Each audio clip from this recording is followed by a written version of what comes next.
Why did you want to become a philanthropist? Well, you know, I think for anybody who kind of describes themselves as a philanthropist, and actually it feels a bit weird when you do it at first, actually. I mean, Fran and Will are very well practiced at that. But I was lucky enough to get to a point in life where I'd made sufficient money in business to feel that I could actually give some of it away. And so I rang my accountant. The lovely Ellen O'Donnell is actually on this call tonight. And she said, you must meet Jane Woodley at OCF because she'll tell you what to do. So Jane came to see me and talked to me about setting up a donor advised fund. And I kind of got a bit distracted and kind of went away for a while thinking about that. And then quite by chance, I was actually hired by Britain's foremost philanthropist, Sir Christopher Hom, who has a $6 billion fund called the Children's Investment Fund Foundation. And I became his senior advisor and chief operating officer of the foundation for a while. And so I experienced kind of international development on a quite large scale, about $300 million a year being granted. But actually, I actually realized that I wanted to make a difference myself. And so I kind of circled back and actually was involved with Jane and John Taylor in the time, in one of the OCF strategic reviews, and became so enamored with what the organization was trying to do, breaking the mold in terms of community foundations, that I joined as a trustee.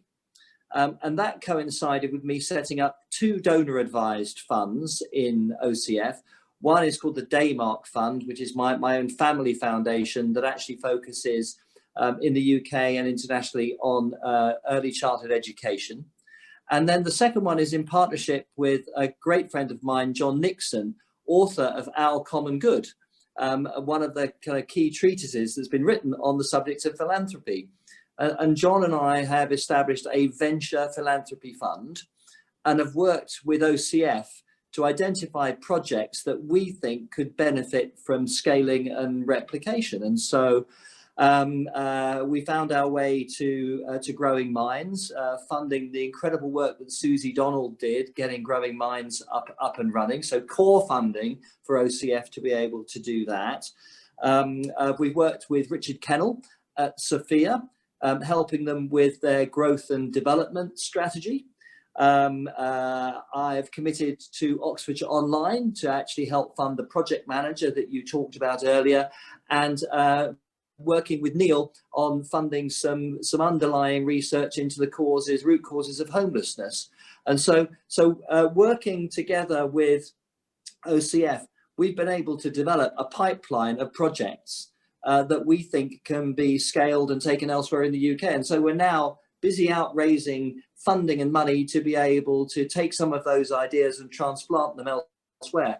Because the fundamental belief that we have is that local community-based organizations really understand where they operate and where the need is, and that they can make a difference. And that if you can take the germs of some of those ideas and help them grow elsewhere, then that is philanthropy genuinely in action.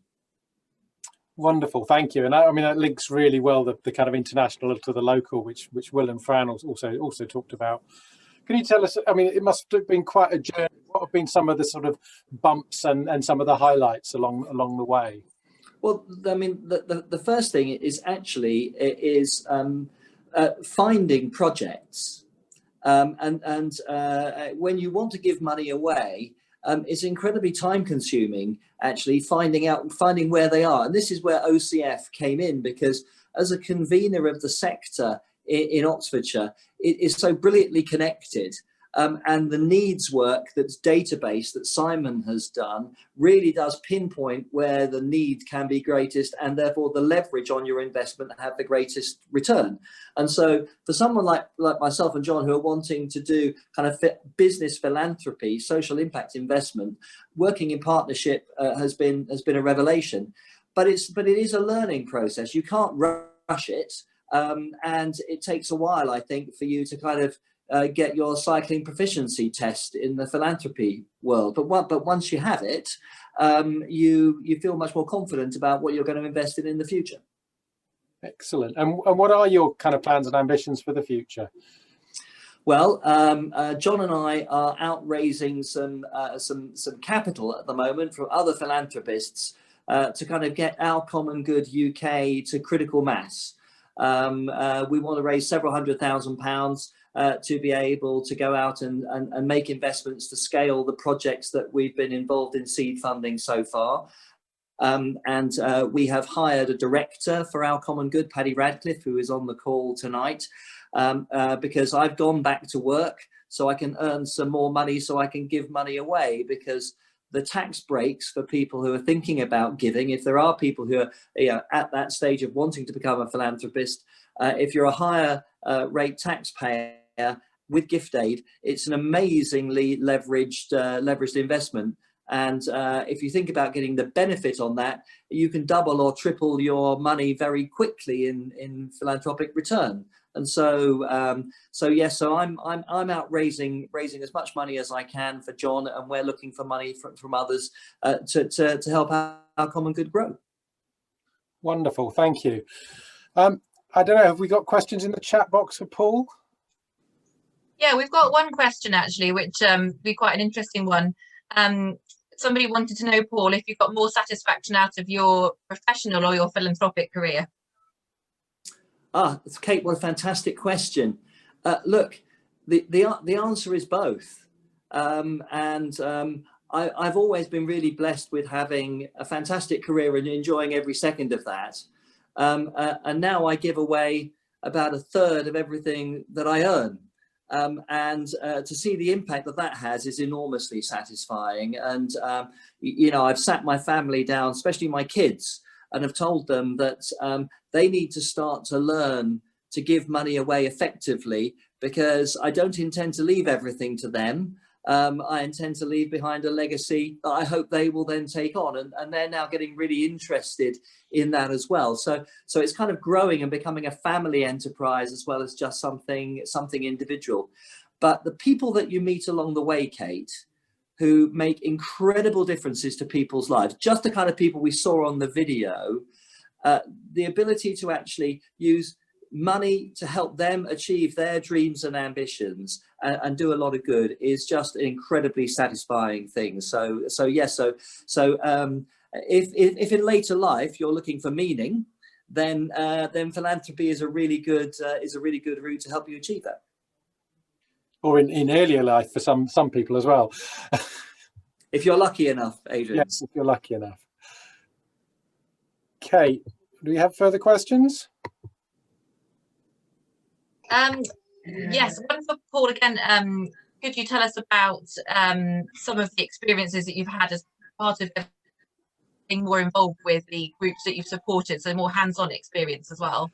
Yeah, I mean, I've spent a lot of time with Richard Kennell at Sophia, who is somebody I have both huge affection and respect for, and really taking the time to understand the people and the operation and the value that you can add, but also the things that you don't know have been incredibly important.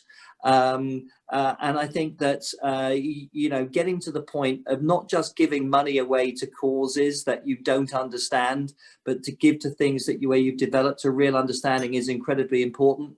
I think about Major Tom and £30 million. Most people who gave money to that did not know what they were giving to or how that money would be used.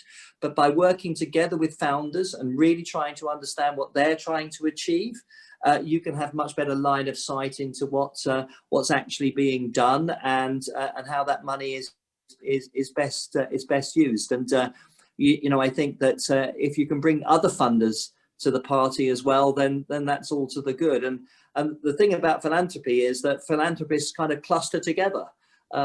They like sharing ideas, and if you come out with matched funding, it's amazing how you can literally double the amount of money that you're giving by putting great ideas in front of other people. So it's been a real privilege, and I've learned a huge amount about what life is really like in Oxfordshire as a result of that. And that for me is really, really important. And Growing Minds, I think, has the ability to actually change policy in the future around investment in early years care for disadvantaged kids.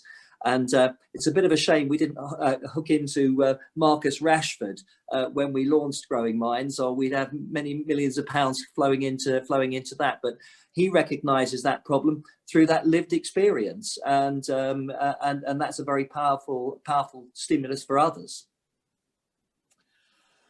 Thank you, Paul. Any final questions, Kate? I think probably time-wise, we probably ought to move on. Okay. You've got time for one more question. So there's a question, do you bring your business expertise to the charity industry? I think I know the answer to that, but we'll hear from Paul. Well, the kind of John Nixon and I, at Our Common Good, we describe ourselves as venture philanthropists. And so we bring time, money and treasure to bear. And that treasure can be the business expertise that you have. And a lot of people around charities don't necessarily have the business expertise to think about how they might scale and grow. And so that is, if you like, an intangible benefit in addition to the cash that you might actually give. But it is important that, you know, philanthropy is not just about money. It isn't just about signing a check. It should be about adding value in other ways. And certainly working together in partnership with OCF, I think it makes us all the more impactful. Thank you, Paul. Thank you so much for giving up your time and your thoughts around that. And I think that speaks to OCF and who we are and who we aspire to be, which is an organisation that can work with philanthropists to help them give their money as effectively as possible. And I know there's a huge number of people around the table who are part of that journey already, and I hope many more of you will be part of that for the future.